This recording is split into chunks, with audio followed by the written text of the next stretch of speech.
Businesses are facing the greatest challenges to their existence in almost a century. We are tracking the impact of the Covid-19 pandemic through the eyes of 11 small and medium-sized British businesses, spanning multiple sectors, who we really respect and who came into this scenario strong. By asking owners and senior directors to share the tough decisions that they are making, but also their optimisms, we hope we can play our small part in creating a sense of unity and togetherness. I'm John Passmore, and I'm a consultant and director at 2SB Management Systems.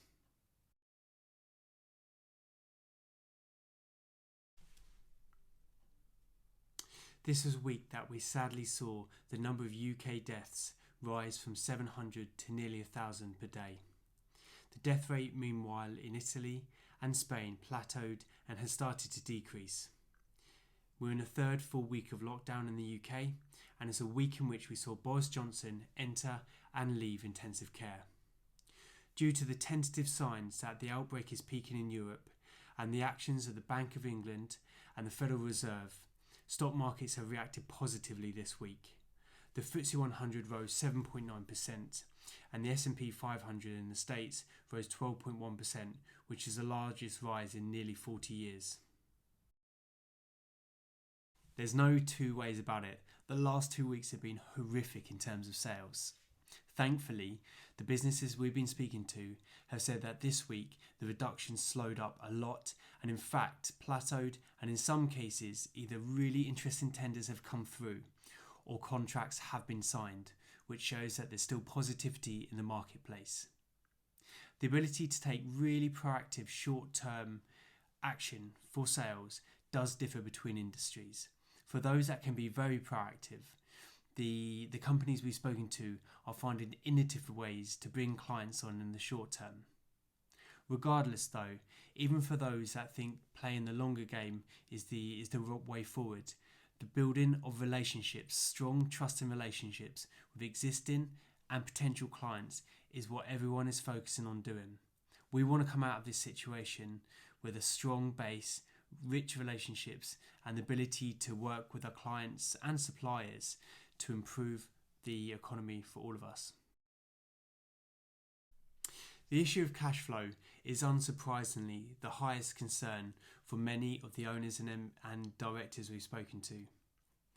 A number of the companies are in the process or have just applied for the governmental loans, and it will be interesting to see how many of those come back, given that only about 1% of loans currently applied for have been granted.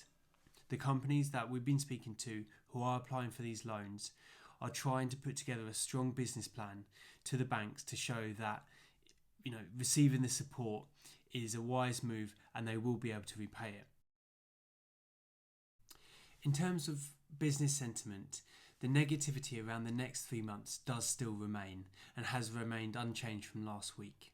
I think one of the key things here is the uncertainty about what's going to be happening with the lockdown.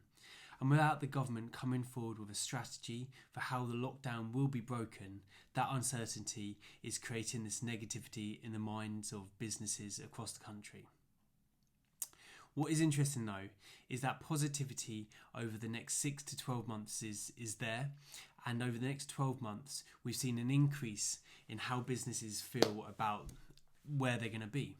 I think one potential reason for this is that the HR issues have now been, by and large, strategized, which has allowed businesses to now think about themselves, look internally, and start to understand how are we going to use our time really productively to come out of this stronger, perhaps with better processes, better services, more innovative products. So this is driving positivity, I believe, in the medium to long term. Although the number of people on the furlough scheme has increased slightly between last week and this week in the businesses we surveyed, the increase is much less than we saw in the previous week. Around the 1st of April is where most of the action occurred. That's not to say moving forwards there will not be greater amounts of furlough, but that's where we are right now. Interestingly, the British Chamber of Commerce went out to its participants and reported that 1/3 of those companies interviewed expect to furlough between 75 and 100% of staff this coming week.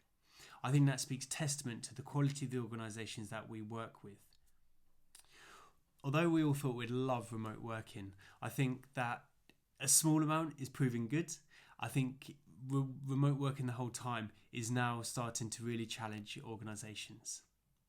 I think people are really missing the ease of face-to-face communication, talking to their colleagues, having those small breaks from work, even going out of the office and meeting clients. As the lockdown increases and people work from home for longer, I think we are going to see mental health and motivation becoming, more of a pressing issue. And this is something we'd like to talk about in a later video.